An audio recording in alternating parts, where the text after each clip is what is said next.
महिलाओं की संख्या जिसको लेकर हम लगातार सवाल खड़े करते रहे हैं और इस बिल को लेकर 27 सालों तक चर्चा हो पाई है। आने वाले समय में आप क्या देख पा रहे हैं? ये बिल अगर लागू हो जाता है इसी अगर लोकसभा में, हालांकि अभी तो चीज़ें देखना होगा कि किस तरह से पेश होती हैं, तो क्या बदलेगा महिलाओं के लिए? देखिए, सबसे बड़ा सवाल यही है कि बदलेगा क्या। मुझे लगता है कि इससे जो महिलाओं की स्थिति है, सबसे बड़ी बात तो जिस महिला सशक्तिकरण की बात हम लोग करते हैं, बीइंग ए जर्नलिस्ट, जिस महिला सशक्तिकरण की बात सरकार करती है, मुझे लगता है कि महिलाओं की जो स्थिति है उसको सुधारने में मदद मिलेगी। क्यों? क्योंकि पहले क्या होता था कि चाहे संसद हो या विधानसभाएं हो, उसमें एक बड़ा धाड़ा जो है, जो कानून बना रहा है, चाहे महिलाओं के लिए कानून हो या किसी के लिए भी कानून हो, उसमें बड़ी भागीदारी पुरुषों की होती थी।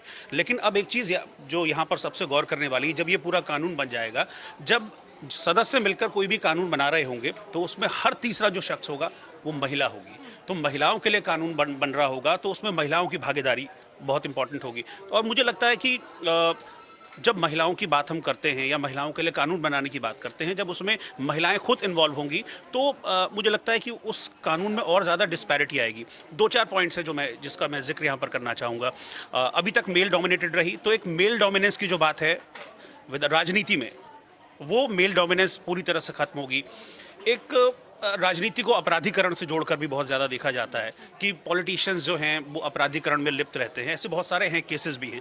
महिलाओं की जब एंट्री ज़्यादा होगी, जैसे संसद है, 543 की अभी संसद है, उसमें 181 महिलाएं आएंगी, तो मुझे लगता है कि अपराधीकरण जो है वो कम होगा और महिलाओं के विकास की बात तो होगी ही होगी। और हाँ, संसद में जो हंगामा होता है हमने बहुत देखा, क्योंकि देखिए माना जाता है कि हाँ, क्योंकि वैसे भी महिलाएं जो है, हाँ, अब देखिए आप कितनी पोलाइटली अपनी बात यहाँ पे रख रहे हैं, कितनी पोलाइटली यहाँ पर समझा रही है, लेकिन मेरा जो टोन है मुझे लगता है थोड़ा सा हार्श हो रहा है। तो ये चीजें जब होंगी, संसद में बहस होगी, तो एक पोलाइट माहौल रहेगा। संसद में हम देखते भी हैं कि जो संसद मेल डोमिनेटिंग रही है, आपको लगता है महिलाओं के आने से वहां पर अपनी बात बदलेंगी? अनन्या, रोहित जी कह रहे हैं कि माहौल जो है वहाँ पर बहुत संजीदगी का रहेगा। आप पोलाइट बात कर रही हैं, वहाँ पर संसद बहुत पोलाइट रहेगी। तो मैंने ये कहा कि 33% आरक्षण के बाद क्या इस शालीनता की, इस पोलाइटनेस की गारंटी आप ले सकते हैं सर? नहीं, गारंटी किसी की भी नहीं, लेकिन हम एक उम्मीद कर सकते हैं, क्योंकि एक अच्छी सोच के साथ उठाया गया कदम है, तो हम नहीं, ठीक है, कोई बात नहीं है। मैं एक चीज कहता हूँ, उसके बाद आपके पास दूंगा, आप उसको इंटरेस्टिंग बना दीजिएगा। ये जो अभी हम देख रहे हैं यहाँ पर, आप अभी 50-50 का रेशियो है और महिला आरक्षण का जो कमाल होने वाला है वो इसी तरह का संसद में भी आप तस्वीर देख सकते हैं। मोदी जी ने जो आज का दिन चुना है, एक गणेश चतुर्थी का दिन है और आज लक्ष्मी जी की वंदना का दिन है और बिल का नाम भी नारी शक्ति वंदन रखा गया है।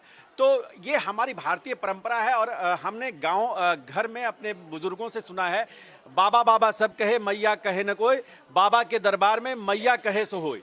तो जो माँ कहती है, मातृशक्ति की जो आराधना है, उसकी जो वंदना है, उसकी शक्ति को आज मोदी जी ने देश की संसद में, लोकतंत्र के मंदिर में स्थापित किया है और उसको आगे बढ़ाने का काम किया है। अब इसको इंटरेस्टिंग बनाएंगे आशीष जी। हाँ, वही मैं कह रहा हूँ। देखो, एक सवाल बहुत इंपॉर्टेंट हो जाता है, जैसे अभी गांवों में, पंचायतों में प्रधान पति जो कहलाए जाते हैं, क्या ये अगर ये बिल पास हुआ और जब 33% आरक्षण लागू हो जाएगा, तो क्या एमपी पति होंगे?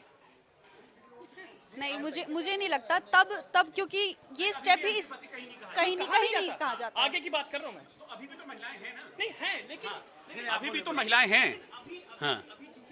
हाँ, नहीं, दूसरी चीज नहीं।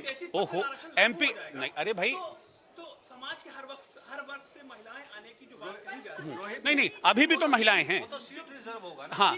हाँ, अभी भी तो महिलाएं हैं। एमपी पति कौन कहता है? नहीं, वो छोटे लेवल पे चलता है कि ठीक है, प्रधान पति, सरपंच पति कह दिया, लेकिन एमपी लेवल नहीं। एमपी के लिए बनने के लिए आपका जो एक माइंडसेट होता है बड़ा डिफरेंट होता है, उसमें ऐसा नहीं है। लेकिन हाँ, एक आध दो केस हो सकते हैं, लेकिन ऐसा नहीं है कि इसको हम मेजॉरिटी में मास नहीं देख सकते। खैर, मुझे लगता है कि इन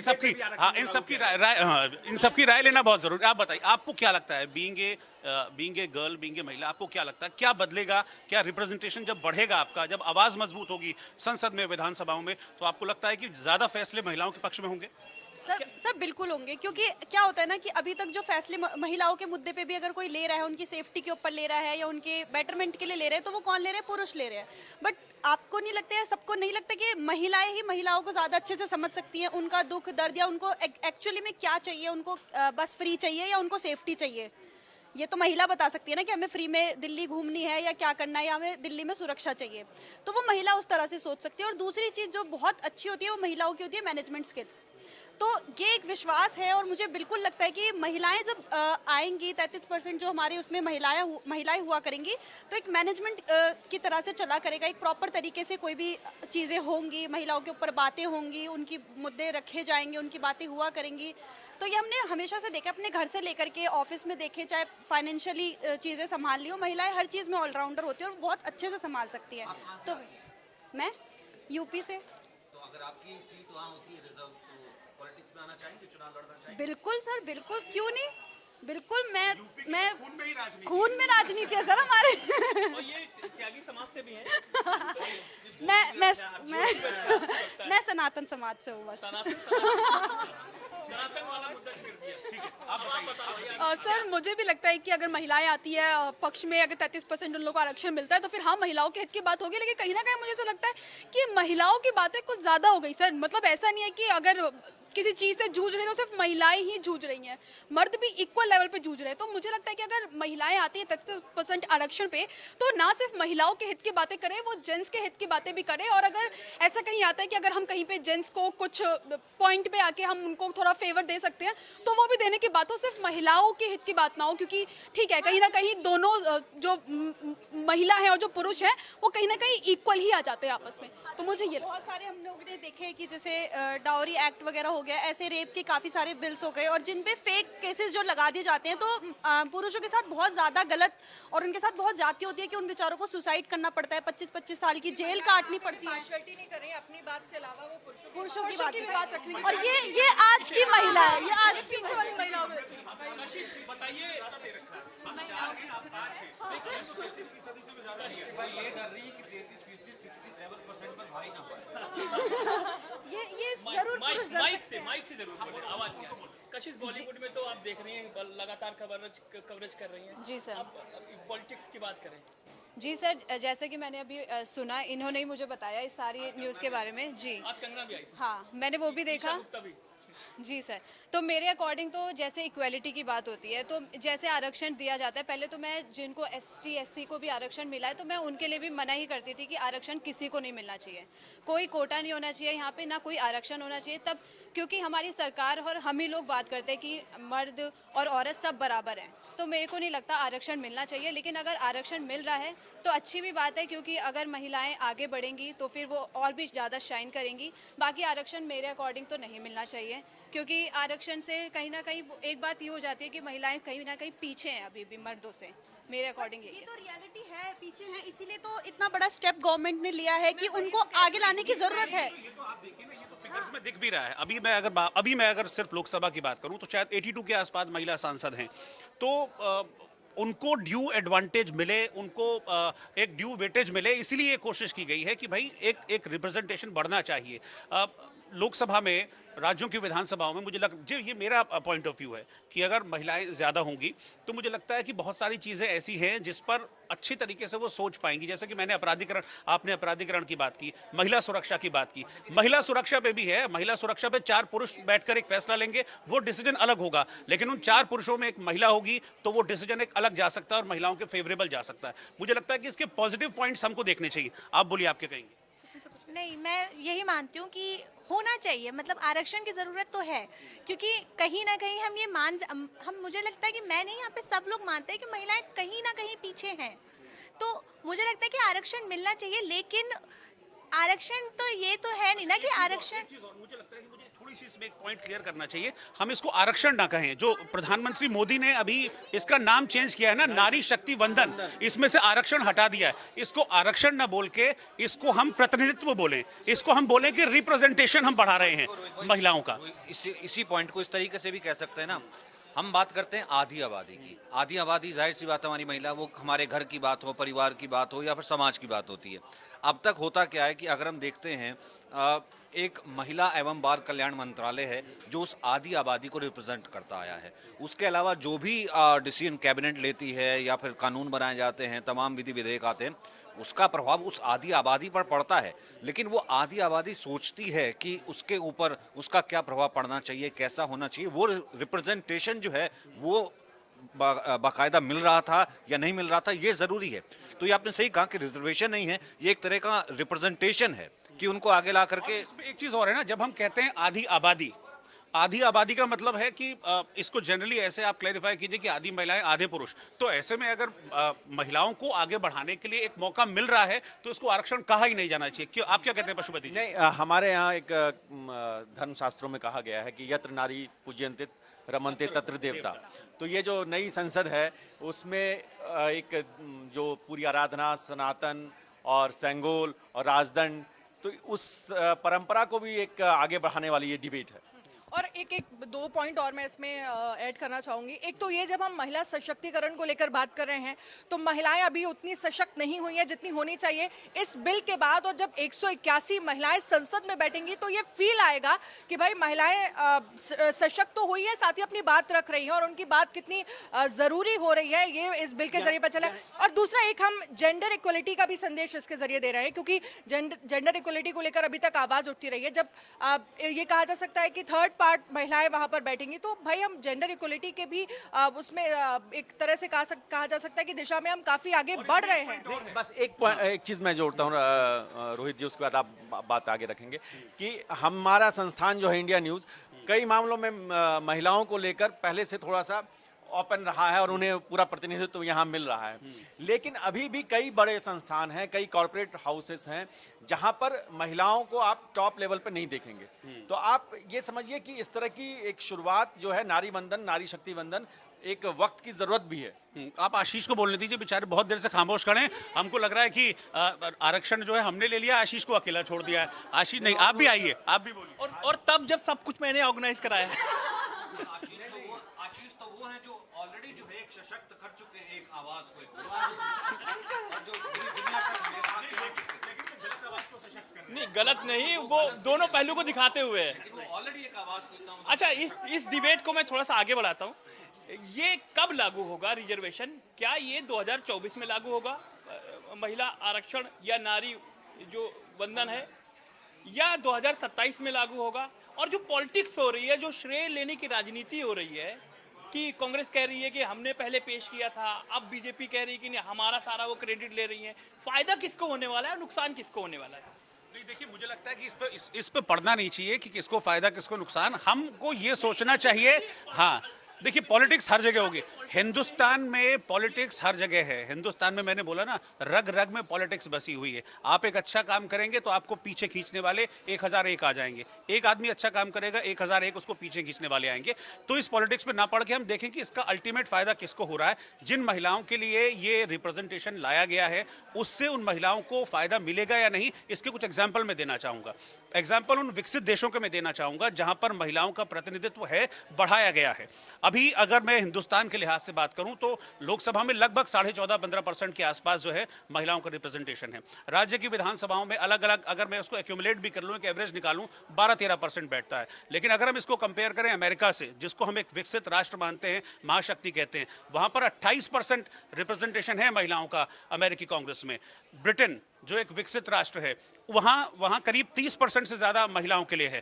तो एक विकसित राष्ट्र में आप ये देखिए कि महिलाओं का कितना योगदान है। G20 में मेलोनी भी आई थी। हाँ, G20 में हमने देखा, तो मेलोनी आई। बहुत कई देशों के राष्ट्राध्यक्ष हैं जो जैसे जर्मनी की जो चांसलर थी, इससे पहले एंजेला मर्केल थी। तो बहुत सारे ऐसे देश हैं जिसमें महिलाओं का रिप्रेजेंटेशन है और वो देश विकसित राष्ट्र के तौर पर अपनी छवि बना रहे हैं। तो मुझे लगता है कि जब आधी आबादी का रिप्रेजेंटेशन बढ़ेगा हमारी संसद में, हमारी विधानसभाओं में, तो उसका रिफ्लेक्शन दिखेगा। वक्त ज़रूर लगता है किसी भी चीज़ के रिजल्ट को आने में, लेकिन उसका रिफ्लेक्शन दिखेगा और ज़रूर दिखेगा। जैसे कि इन्होंने बताया कि बहुत जैसे मैंने कहा, मैं एक भ्रष्टाचार के पॉइंट को भी उठा लूँ तो भ्रष्टाचार मुझे लगता है कि इससे कम होगा। ठीक है, महिला सुरक्षा की बात की, वो कम होगा, बढ़ेगी महिला सुरक्षा की बात। जिस तरह से हंगामे, शोर शराबा होता है विधानसभाओं में, लोकसभाओं में, कागज़ के गोले फेंके जाते हैं, वहाँ वेल में घुस आते हैं, तो वो हंगामा, वो मारपीट, वो जूते जो चलने वाले, वो कम होगा। जो हंगामा होता है वो कम होगा। एक पारदर्शिता आएगी, एक डिस्पैरिटी आएगी। मुझे लगता है कि 3-4 चीज़ें हैं जिसका असर पड़ेगा। और हाँ अच्छा, इसमें हाँ, इसमें एक चीज और, एक पॉइंट और मैं इसमें बता दूं फिर आप, और सिर्फ ऐसा नहीं है कि ये क्रीमी लेयर के लिए है, ऐसा नहीं है कि क्रीमी लेयर के लिए है। इसमें 181 जो महिलाएं होंगी ना, इसमें कोटे के अंदर कोटा है, इसको ये भी समझना पड़ेगा। 543 सीटें हैं, उसमें 33% रिजर्वेशन महिलाओं के लिए है। तो उस 33% को भी जब हम 100% बनाएंगे तो वो होगा 181। उस 181 में भी 33% रिजर्वेशन ऐसी महिलाओं के लिए है जो रिप्रेजेंटेशन में पीछे रह जाती हैं, यानी कि अनुसूचित जाति जनजाति, यानी कि जो आदिवासी समाज से आती हैं, पीछे पिछड़े इलाकों से आती हैं, या फिर वो एंग्लो इंडियन वगैरह जो है, इनका भी रिप्रेजेंटेशन है। तो 60 सीटें उनके लिए आरक्षित हैं, 120 बाकी के लिए आरक्षित है। तो आपको सोचिए कि ये जो रोहित जी हैं और आशीष जी हैं, वो लगातार हम लोग एक चकल्लस प्रोग्राम भी करते रहते हैं। तो आज जो ये पूरा डिबेट चल रही है, पूरी चर्चा चल रही है, जो कि अनन्या है उसको बेहद संजीदगी से आगे बढ़ा रही हैं। अनन्या, आप बताइए कि अब आपको यहाँ से आगे की राह कैसी दिखाई दे रही है? यहाँ से आगे की राह, एक तो देखिए आप अगर देखेंगे तो बीजेपी के लिहाज से, हालांकि कांग्रेस और जो एक तरह से ये कहा जाता है कि पॉलिटिकल एडवांटेज लेने की जो दोनों ही पार्टियों में कोशिश हो रही है, उसका कोई फायदा नहीं है। 27 साल से लगातार इसको लेकर बात हुई है और इस पर उल्टा कांग्रेस ने भी सवाल खड़े किए हैं बीजेपी की, भाई आप बात करते हैं अगर 33% आरक्षण को लेकर, महिलाओं को लेकर, तो आप इसको लेकर क्यों नहीं आते? तो अब ये बिल आ गया है और इसके जरिए ये साफ संदेश है कि भाई देखिए, जो जरूरत थी और ये समय की जरूरत भी है, क्योंकि जब आप बड़े और विकसित देशों की बात करते हैं, आप अमेरिका की बात करते हैं, आप ब्रिटेन की बात करते हैं, जहाँ पर 30% और 27% महिलाएं जो हैं वो संसद में बैठती हैं, तो हम जब G20 सफल, जो तमाम हमने एक तरह से कहा जा सकता है कि हमने तमाम सफल आयोजन किए इस साल ही, और जो जिस तरह से लगातार महिलाओं को लेकर बीजेपी आवाज उठाती रही है, उस लिहाज से मैं ये देख रही हूँ ये बहुत अच्छा, और मुझे लगता है कि हर पार्टी को और हर पॉलिटिशियन को इसका स्वागत करना चाहिए और ये जरूरी भी है। हर पार्टी ने स्वागत किया ही, एक आध पार्टी को अगर हम छोड़ दें तो हर पार्टी ने इसका, देखिए कहीं भी कोई भी चीज होगी विरोध क्या है कि जो लोग आरक्षण नहीं आएगा, ये जो पूरी डिबेट है उसमें अब कुछ लोगों को लग रहा है SC ST का जो आरक्षण है उसके अंदर से महिलाओं को आरक्षण मिलेगा। तो ये जो पेच है, इसी को लेकर जो वोट बैंक के अपना अपना वोट बैंक है, उसके लिहाज से कुछ बयान आ रहे हैं, लेकिन वो बहुत लंबे टिकेंगे कि नहीं टिकेंगे ये देखना होगा।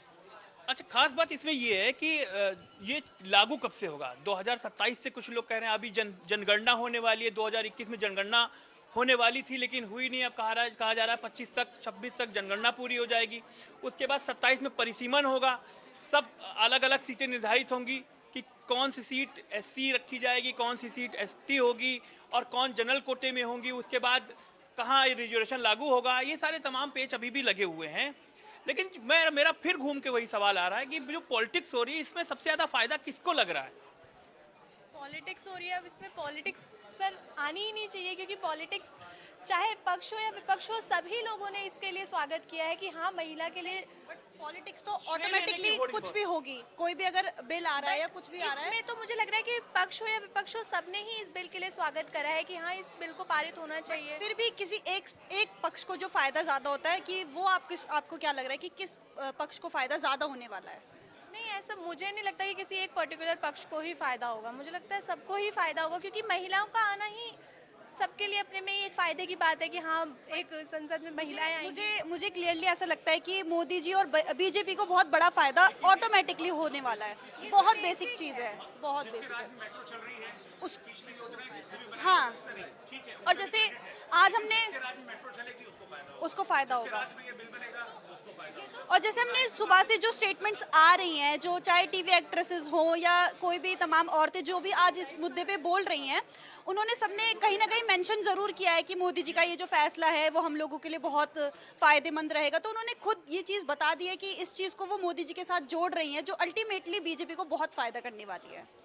जाहिर सी बात है, इसमें होगा, पॉलिटिक्स है, जाहिर सी बात है कि क्रेडिट की पॉलिटिक्स एक रहेगी, और क्रेडिट की पॉलिटिक्स है भी, हमने देखा भी। सोनिया गांधी ने भी आज जब आज संसद की कार्रवाई हुई तो सोनिया गांधी ने भी इसमें आज बोला कि भाई ये अपना है, ये अपना है, यानी कि वो 2010 की बात कर रही हैं, 2010 में। लेकिन हमको ये चीज़ समझनी होगी कि 27 साल लगे हैं इस बिल को आज लोकसभा से पास होने में, 27 साल लग गए। 96 में HD देवेगौड़ा जब प्रधानमंत्री थे, तब फर्स्ट टाइम आया था। जब आप महिलाओं को लेकर बढ़ चढ़कर भाग लेते रहे और बढ़ चढ़कर महिलाओं की बात करते रहे, फिर भी आपको 27 साल लग गए। इसमें तो कांग्रेस को लेकर भी सवाल उठने चाहिए ना कि भाई आपके पास भी तो टाइम था, तो आपने अपने टाइम पे क्यों नहीं पास कराया? नहीं ठीक है, कांग्रेस ने भी किया है, ऐसा नहीं कि 2010 में कांग्रेस इसको अटेम्प्ट किया था, उस वक्त तो राज्यसभा से पास करा भी लिया गया था, लेकिन लोकसभा में नहीं हो पाया। जो प्रहलाद जोशी जी बोल रहे थे इस पर कि ये क्या है, तो इसमें भी पॉलिटिक्स हुई कि जानबूझकर 2010 में राज्यसभा में पास कराया गया, उसके बाद फिर इसको अटका दिया गया और 2014 हो गया।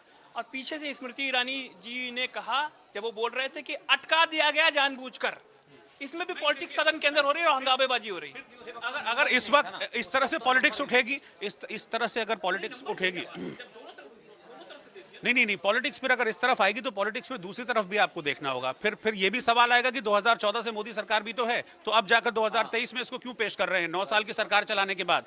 तो पॉलिटिकल फायदे के तौर पे आप इसको देखेंगे तो आपको यहाँ भी जाना पड़ेगा। 2014 में मोदी सरकार आई, पहला कार्यकाल पूरा कर लिया, तब क्यों महिला आरक्षण को लेकर किसी भी तरह का बिल पेश नहीं किया बिल लेके आएगी सरकार, वो क्रेडिट तो लेगी रोहित भाई, सिंपल सी बात है। अगर आप बिल लेकर के आए हैं, किसी को फायदा हो रहा है, आप उज्ज्वला लेकर के आए हैं, आप कोई और योजना लेकर के आए हैं, किसी को फायदा हो रहा है, तो आप जाहिर सी बात है उस योजना का या उस बिल का फायदा तो आप लेंगे ultimately, because you are a political party. The end is कि आपको चुनाव लड़ने जाना है, चुनाव लड़ने का मतलब होता है चुनाव जीतने जाना है, तो आप उस योजना का, उस बिल का जिक्र करेंगे, हाँ भैया मैंने किया है, तो क्यों नहीं। अब ये तो चाहे कांग्रेस होती, वो अपना जिक्र करेगी कि इसका क्रेडिट जो है वो मेरे पास है। हो सकता है थोड़ा बचकाना हो, लेकिन जब चर्चा चकल्लस में हो रही तो हो ही रही है। सवाल ये है कि देखिए, इस बिल से एक महिला टिकट तो एक ही महिला को मिलेगी, एक कांग्रेस का लड़ेगा, एक बीजेपी का लड़ेगा, एक कांग्रेस जो इंडिया गठबंधन का लड़ेगा। लेकिन जो और मुद्दे हैं, जब वोट देने जब आदमी जाएगा, भाई टिकट एक को मिलेगी, चुनाव एक आदमी लड़ेगा, बीजेपी से एक लड़ेगा, इंडिया गठबंधन से हो सकता है एक लड़े, एक अन्य हो सकता है, एक निर्दलीय हो सकता है। लेकिन जब वोट देने बाकी लोग जाएंगे तो क्या महंगाई का मुद्दा, गैस सिलेंडर और जो महंगाई का मुद्दा, चाहे वो महिलाएं हों, वो क्या दिमाग में रखेंगे बटन दबाते समय? सर, और फिर फायदा किधर जाएगा? महिलाओं की तो आदत ही होती है कि जो क्रेडिट लेने की होड़ की बात हो रही है। देखिए, ये सिर्फ महिलाओं का ना, ये उम्मीदवार बदल रहे हैं, मुद्दे वही रहेंगे हिंदुस्तान में, सिर्फ उम्मीदवार बदल रहे हैं, मुद्दे वही रहेंगे। लेकिन नहीं, बात इसमें ये है ही नहीं, बात है कि उन चीजों को टैकल करने की, उन चीजों को एक पुरुष कैसे टैकल करता है, और उन्हीं चीजों को जब एक महिला वहां पर बैठी होगी तो वो कैसे टैकल करेगी, बात इसकी हो रही है। बात ये नहीं, इश्यूज चेंज नहीं होंगे पॉलिटिक्स में, हिंदुस्तान में रहकर इश्यूज वही रहेंगे, अभी भी हैं महिलाएं हिंदुस्तान में जो राजनीति में हैं, लेकिन इश्यूज चेंज नहीं होंगे। चेंज होगा how to tackle the situation, और महिला किस तरीके से उसको टैकल करती है, सिर्फ इस चीज का अंतर पड़ेगा, इस चीज का फर्क पड़ेगा। एक सवाल और। बस क्या जो जिन सांसदों को चुनाव पार्टी काट रही है या वो कट रहे हैं, क्या उनकी गृहिणियां, मतलब घर में जो महिलाएं हैं, वाइफ, क्या वो चुनाव लड़ेंगी? ये तो पार्टियों में डिपेंड है, ये पार्टी डिपेंड करती है। अब मैं बस जो जीतने वाला कैंडिडेट है उसको मिलेगा।